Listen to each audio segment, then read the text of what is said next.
கடைசி மாணவனை போல் உலகின் பேர் எந்த மாணவனாலும் கற்பழிக்க முடியாது என்பதை நிரூபித்து காட்டு.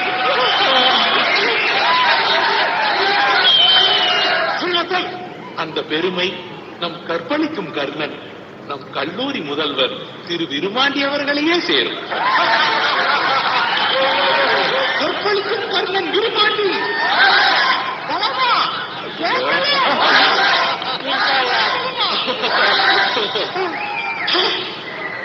அடுத்ததாக நமது மாண்புமிகு கலவி அமைச்சர்.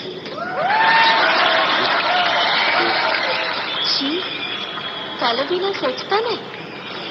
கலவிதான் இவர் மூச்சு. கல்வி கலவி அடிச்சு கலவிக்காக